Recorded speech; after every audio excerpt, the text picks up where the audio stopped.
All right, how's it going, everybody?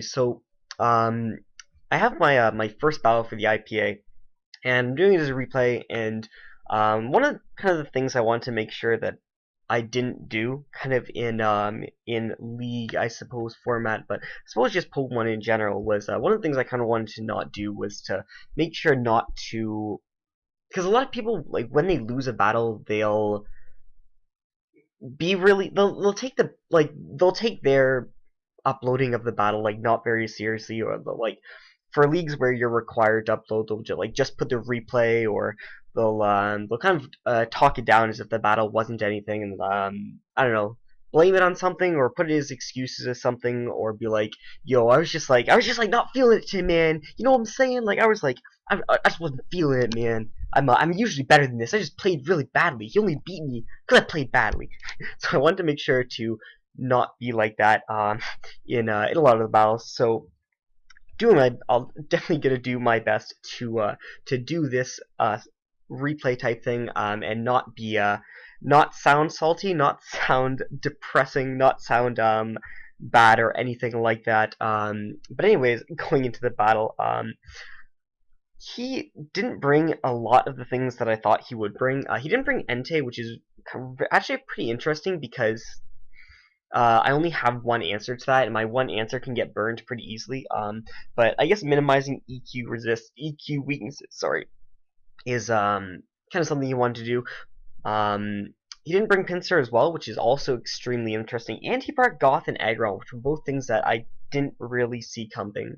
I didn't really think they'd do very much, and technically they don't do very much this game, but I guess I won't spoil anything in that sense. Crocodile still does like so much to this team, but one thing I want to point out really quickly is he has nothing weak to hazards. His draft is overall very weak to hazards, but he actually brought a team that is the exact opposite, not weak at all to hazards. And if you look at my team, I actually have more rock weaknesses than him. So if he gets rocks up and I don't get and he has hazard removal, so having him get rocks up on me, and having me not get rocks up on him, or even just having both of us have rocks up at the same time, is actually really bad for me. But at the same time, just like the biggest thing is if he gets rocks up and I don't have rocks up, that's really bad. That's very bad, and I have to play around with that. So that being said, I don't want him to just lead with Mamoswine and get free rocks on my switch to Bronzong and then knock me off and lose my Colferberry from there. And if he leads with Aggron as well, I might as well lead off with my own rocker. So I lead with Bronzong because it seems like the best possible matchup. Him leading with the Gothitelle is not really the most likely thing. He goes with Blastoise, and I do have a really good switch for that being my Lantern, so I'm not really too concerned with going straight into Lantern. I don't really think he's going to go hard into Mamo because I do have Scald, and this is the second turn, so making a play like that doesn't really seem like the play that would be the best play. So I go into this, and I am able to go for the Pursuit. He hangs on with just a bit of health, which makes me think he's potentially bulky of some form, which means Setup Sweeper could definitely be a thing. Now, I go into Torn because I don't want him to double into Gothitelle. It's worth getting the burn. I do have Heal Bell. It's worth risking the burn just in case he doubles to Torn, trying to catch my Lantern, because Lantern is pretty nice for the Raikou. It's actually the only thing I have for Raikou, so, well, not the only thing, but it's actually really nice to have for Raikou, so for that reason, I go into Lantern. I kind of expected this turn he might go into Mamoswine, but the safest play all around was just to go into Bronzong right here, because anything he'd want to go into, I'd have a pretty decent switch into, like, I have a decent switch into everything that he'd bring in on that there. And if it was something bulky like Aggron, we would have just traded rocks, but he goes for the rest. I go for Skill Swap because I don't want to waste too many rest turns. I want to get out of there before shenanigans start happening, so he's able to go with he is able to bring the Blastoise in there on the switch anyway, and that works out for him, and it is this turn that he goes for the Mamoswine play, but again, that's not really a huge deal, because I do have Bronzong, which pretty safely walls this thing, being that I am at full health, and I do still have the Colfer Berry, so I'm not going to risk anything. I'm just going to go straight into this, as he goes for the Earthquake, which is nice, so I get a chance to get my rocks up right here. That kind of means he's going to go for his own rocks, so that means I get a free switch into Crocodile, which is a really good Pokemon. I can go straight for EQ, and nothing takes this very well. So yeah, he goes into Blastoise. Now, I make a interesting play here, I say. Not really a horrible play, but I do go into Gengar right here, expecting he could go for Scald, he could go for Rapid Spin, he could go for Dark Pulse, and I will take that. None of them really concern me too much, but again, having rocks on my side and not on his side is actually a really big deal. So, yeah, I go into that, and I just go for Energy Ball. It does kill at this point. I don't really want to play around with what am I trying to say? I don't really want to play around with him staying in, so I do make that play. That works out for me. He goes into Raikou, and I go into my dedicated answer to Raikou, which is Lantern, as he doubles into Blastoise, which works out pretty well for me. Yeah, so I don't think this time he's going to make the Mammoth play. If he does, he just takes more rocks damage, so I am pretty free to just Volt Switch, and at this point, I just have to click Earthquake, because Gothitelle still has a turn of sleep that it has to live off, so I'm pretty free to go for Earthquake. I don't need to pursue. Anything that comes in is going to, well, it's gonna get 2 it KO'd, so yeah, that works out pretty well for me. Doesn't kill from this range, and I'm not going to risk a prediction at all because, well, Crocodile technically wins the game. So I go into this just in case he wants to Rapid Spin. If he doesn't, that's fine. He turns out not going for Rapid Spin, which in all honesty kind of works out anyway. It's not a huge thing for me. It doesn't really matter because I can just go into my Torn the turn after and kill off the Blastoise. So that's, of course, works out quite well for me. Mamoswine comes in, and I'm going to switch out here, of course, into the Bronzong. No reason to play around really too much because I still have the Colbur Berry, and after the Colbur Berry, it's really not going to do very much damage. So he's going to switch out the next turn into the Shiftry. I switch out into Crocodile, kind of expecting the Aggron. Not really. I don't expect him to stay in, and I don't expect him to go into the Shiftry, but he does go into Shiftry, so my answer, of course, is going to have to be the Audino. He reveals the Swords Dance. Now, I could have played around with this at this point, but I didn't really, like, it was only at +1, so it wasn't a huge issue, but I didn't really want to play around with it too much, so I just go for the Hyper Voice on the off chance that he does go for an attack. Probably shouldn't have Mega Evolved. That probably would have been a good enough play just to not Mega Evolve. Because I probably take a +1 because Shiftry is not that good anyways. So yeah, that's okay. Go into Bronzong here on just an attack, and yeah, he doesn't really have like a solid switch in. If he wants to like stall forever with the Aggron, he's gonna waste a lot of time. So yeah, that's the thing. Shiftry is going to take a lot of damage. I'm assuming he was expecting the Earthquake from the Bronzong, which is definitely makes a lot of sense. And if he didn't scout for the Earthquake, that would be an interesting play, to say the least. Now I go for a Wish, and I actually make a really bad play here. My best play was to go into Crocodile, and I think if I took a little bit more time to make the play, I would have gone into Crocodile, but I just wanted a little more health on Bronzong for whatever reason. Just to wall Mamoswine a little bit more, so that's basically why I made that play. But yeah, so that obviously is not the best because Crocodile is getting whittled a little bit more and a little bit more. This comes in, takes a huge chunk from Earthquake, and I don't want to take an Ice Shard, so I do go into the Bronzong right here, and yeah, it's a well, I guess I'll just show what he goes for first. We've got the Ice Cold Crash coming in, so it's not going to do very much, as you know. It's not going to do pretty much anything at all. Now, I make a next level dank ass play right here. it's a pretty interesting play. You know, I'm not gonna lie, it's a pretty interesting play. Now, just as a heads up to people, you know, all you kids at home, just a heads up to people. If you don't need to make an aggressive play, don't make an aggressive play. Don't try to just be flashy, because being flashy is a surefire way to have you lose the game. As you can see, Crocodile gets a kill basically every time it comes in, right? Right? Yeah, we can kind of see that from there. Tornadus also pretty much gets a kill. Raikou doesn't take Hurricanes plus like any other attack really, especially after rocks, and especially because I am Life Orb. So these two things he still doesn't have answers for, and these two things are both extremely useful. And Crocodile Tornadus are pretty much my ways of winning this game. I mean, what's it called? Raikou is low. To the point where I really don't even need Lantern very much. In all honesty, I really don't need Lantern. So Lantern is not really the most useful thing anymore. Like I said, just because he's low at health, and I'm kind of under the assumption that it is Assault Vest, so I don't really need to be afraid of any sub-Calm Mind things that would be going on. So Lantern I didn't really need. Audino I didn't really need because Shiftry wasn't really a threat anymore. Not that it was so low because I could have just killed it off with Crook, and of course I do would of course lived a Sucker Punch quite easily because, well, I resisted. I probably, like you said, probably should have passed the wish into that, but that's not the hugest thing right there.